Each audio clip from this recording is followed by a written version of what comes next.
Hello, we're back again thinking about proportional graphs and what kinds of stories they tell. So starting with our practice check, we have that water runs from a hose into a bucket at a steady rate. The amount of water in the bucket for the time it is being filled is shown in the graph. We've got our graph. And I want to know, what does 12,5, that point, mean about water in the bucket? So if we look at 12,5, going down to the x-axis, we know that that tells us it's 12 seconds, and going over to the y-axis, we see that that is 5 gallons. So after 12 seconds, the bucket has filled 5 gallons. Now, what if I want to know how many gallons of water were in the bucket after 1 second? So I have my point 12 seconds to 5 gallons, and I want to get down to 1 second to 5 gallons. Well, we can divide 12 by 12 to get the 1 second. And then to keep it proportional, that means we would need to do the same thing on the other side. So 5 divided by 12. Well, 5/12 is a fraction on its own, so we're going to keep that as is so that we can be exact. 1 second would fill 5/12 of a gallon, which is a little less than half of a gallon, since 6/12 would be half of a gallon. And you can see that on your graph over down there by the 1. So that's what I was looking for with the practice check. Now we're going to put Denia in a competition against some other folks, and we saw Denia speed walking yesterday, so we're going to see how she stacks up. Denia speed walks 50 meters in 40 seconds. Michaela can travel 30 seconds, or the same amount of same distance, or 50 meters in 30 seconds. Nailani can travel the same distance, or 50 meters, in 20 seconds. And Sierra is the only person who waited. She waits 10 seconds, but then when she begins, she's able to catch up with Denia, that is, get to 50 meters after 40 seconds. I want to figure out some data. So,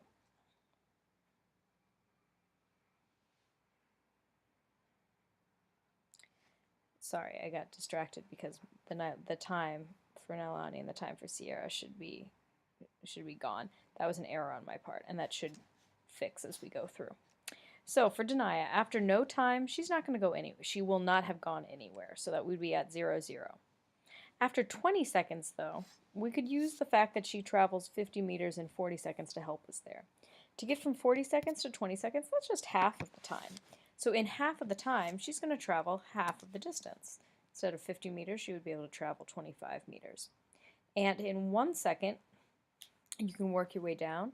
You could do 40 divided by 40 to get 1, and 50 divided by 40, you would get 1.25 meters that she's able to travel every 1 second. Not too shabby. Now Michaela also, at 0 seconds, is not going to have gone anywhere.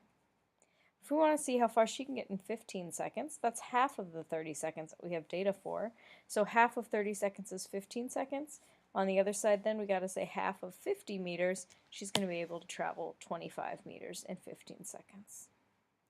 If we scale this down from 30 seconds and 50 meters to 1 second, we end up with 5/3 of a meter.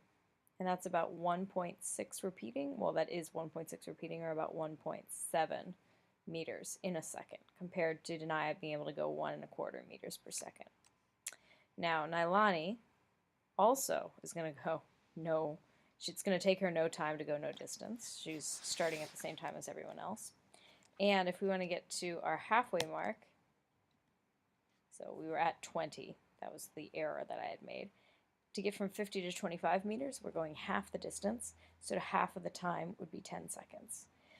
And if you scaled down from 20 to 1, you would end up with 50 scaled down to 2.5 meters per second. So looking at these three, Nailani looks like she's going to be able to go the most distance in the given time of 1 second. Sierra's is a little different. She waited, so after 10 seconds she's starting and has gone no meters. However, she catches up with Denia after 40 seconds, so we can fill in that third row in the table. And then students didn't really think about this, but I do want to share this.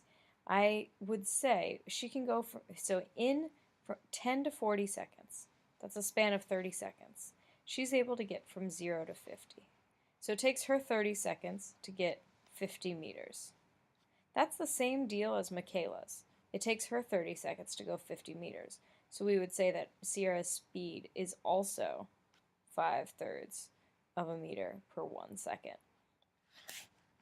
Now I'm going to graph these, and we're going to see what the graphs show us. Okay.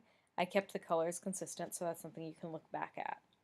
But we have very different looking lines. Yes, they're all lines. There is a constant pace, but some of them look like they are getting a lot more done more quickly. Specifically, Nailani's line, which is the black line, is the fastest because to go the same distance, or 50 meters, takes her the least time. It only takes her 20 seconds. And you can come down and see when she hit that 50-meter mark. Her constant proportionality then, the meters per second, was 2.5, which was higher than both 1.7 and 1.25. Looking at how her graph looks, it is the steepest graph. And that's because it's going the same distance but with less time actually covered on the x-axis. Now looking at Sierra's, hers is different. So we could use this graph to think about how far she's able to go in 1 second. If we just went from 10 seconds to 11 seconds, how far is she able to go? But this is not a proportional graph. It doesn't start at 0, 0. There is less that you can do just with multiplying and dividing because it's not a proportional graph. Now, at each point at 1 second, that's telling us the unit rate. That's telling us the person's speed in meters in 1 second. That lets us compare. Oh, Nailani's is the highest, 2.5. There's a numerical reason that we know how we know she's going to be fastest. And then, like we just talked about, Sierra's graph is not proportional because it doesn't start at 0, 0. Okay, so let's apply what we noticed. We noticed that Nailani, who was the fastest person, her graph went up the fastest. So here, and I'm going to look at the 2 side, here we notice that we have elapsed time and we have distance traveled. So very similar to what was going on with Denaya and her crew.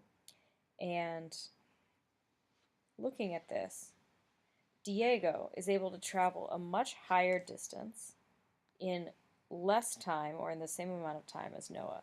So if he's able to go farther in the same amount of time, he's traveling faster. Okay? And it is also the steeper line, which gels as well with what we noticed earlier. So what I was just saying about traveling the same distance, let's just pick a distance. I've set that.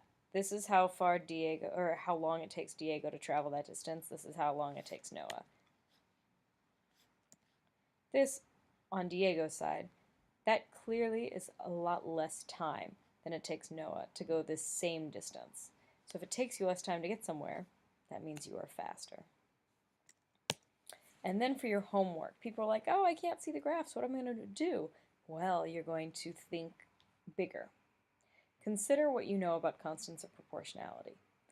In A through F, one of these has the highest constant of proportionality, or that thing that you're going to multiply by x by. Turns out that that is the 2. That is the highest constant of proportionality. So that means that this is the fastest, or the most of something per something. And that means that in our graphs 1 through 6, we want to look for the one that is the fastest. I noticed that 5 is the steepest graph, and we said that the steeper the graph, the faster the relationship is growing. So A and 5 would go together because the steepest graph ends up going with the highest constant proportionality. Please let me know if you have any questions before Thursday.